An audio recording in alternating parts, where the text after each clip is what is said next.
महिला पहलवानों का तो जंतर मंतर पर धरना प्रदर्शन लगातार जारी है। लेकिन 5 जून को अयोध्या से एक बड़ी रैली निकालने वाले थे, जन चेतना रैली जिसको कहा जा रहा था। इस महारैली के जरिए करीब 11 लाख संत जुटने की बात थी। 11 लाख संत ब्रजभूषण के समर्थन में बड़ी हुंकार भरते, पॉक्सो एक्ट के खिलाफ ऐसी बातें थी। लेकिन यहाँ पर रैली रद्द होती नजर आई। आखिर इसके पीछे की मुख्य वजह क्या है? नमस्कार, आप देख रहे हैं ऑनलाइन न्यूज वाला। मैं हूँ आपके साथ दीपक गुप्ता। दरअसल जानकारी दे दे कि अयोध्या में जो रैली होने वाली थी उसके पीछे तो असल मकसद है। जो लेटर निकलकर सामने आया, जो फेसबुक पोस्ट था ब्रजभूषण शरण सिंह का, उसमें कहा गया कि कानून तो अपना काम कर रही है, पुलिस जांच कर रही है, सुप्रीम कोर्ट के फैसले को भी ध्यान में रखकर इस रैली को कुछ दिनों के लिए स्थगित यानी रद्द किया जाता है। कब होगी किसी को नहीं पता। लेकिन क्या ब्रजभूषण को पहले नहीं पता था कि जांच चल रही है? पहले नहीं पता था कि सुप्रीम कोर्ट भी इस मामले पर नजरें बनाए हुए हैं? दरअसल सबको पता था, लेकिन ये बड़ा झटका कहा जा रहा है योगी सरकार के द्वारा दिया गया है। इसके पीछे बड़ी वजह है। दरअसल सूत्रों का दावा है और मीडिया रिपोर्ट्स का दावा है। दावा क्या, एक ऐसी कयासबाजी है जिसके पीछे हकीकत भी हो सकती है कि हाल ही में उत्तर प्रदेश में जिस तरीके से माफियाओं का अंत उत्तर प्रदेश में मुख्यमंत्री योगी आदित्यनाथ की सरकार के नेतृत्व में हुआ, उनकी एक अलग छवि बनी, फायर ब्रांड नेता बने। और ऐसे में बीजेपी सांसद ब्रजभूषण अपने दाग को धोने के लिए संतों की मदद से अगर आगे आना चाह रहे थे तो ये गलत थे। जो कि पुष्टि तो नहीं हुई है कि वो आरोपी है, लेकिन ऐसा कहा जा रहा है कई विपक्षी पार्टियों के द्वारा कि संतों की आड़ में आप अपने कर्म कांडों को नहीं छुपा पाओगे।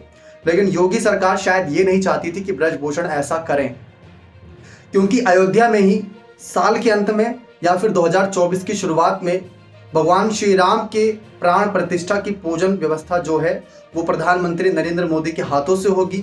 योगी आदित्यनाथ की बड़ी भूमिका रहेगी। लोकसभा चुनाव को लेकर बड़ी तैयारी रहेगी। उत्तर प्रदेश अयोध्या बहुत ज्यादा सबकी नजरों में रहेगा, क्योंकि राम मंदिर का निर्माण भी हो रहा है। और ऐसे में अगर सभी संत वहां जुटते और ब्रजभूषण पर लगे आरोप इन फ्यूचर, अगर मान लीजिए, हम कोई दावा नहीं कर रहे, अगर यहाँ पर झुटला दिए जाते और उनको पकड़ा जाता आरोपी के रूप में, तो इस रैली की और बीजेपी की और साथ ही साथ अयोध्या में इन सब बातों को लेकर काफी थू-थू होती। ये बात गौर करें। शायद यही वजह है कि ब्रजभूषण जानते थे कि सुप्रीम कोर्ट भी कार्यवाही कर रही है, पुलिस की भी नजरें हैं, बावजूद इसके योगी सरकार शायद ये नहीं चाहती थी कि ब्रजभूषण इस मामले पर ये रैली निकाले।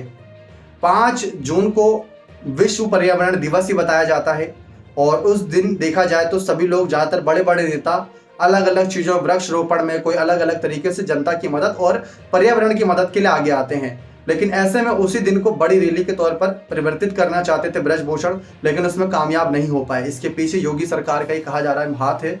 और इस समय देखा जाए तो बीजेपी के अंदर खाने से खबरें भी यह है कि ब्रजभूषण के इस मामले पर बीजेपी को ऐसा कुछ दिख नहीं रहा कि ब्रजभूषण को बचाया जाए।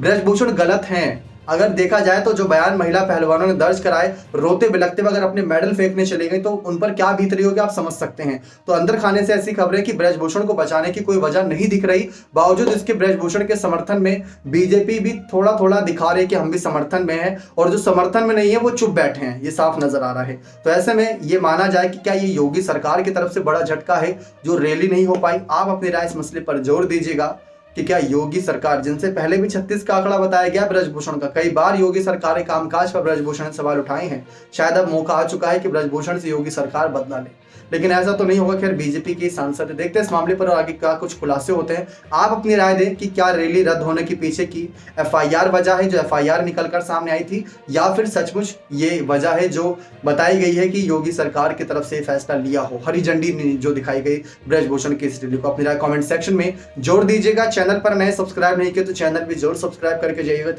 ताकि ऐसी लेटेस्ट अपडेट आप सभी को मिलती रहे। बहुत बहुत धन्यवाद।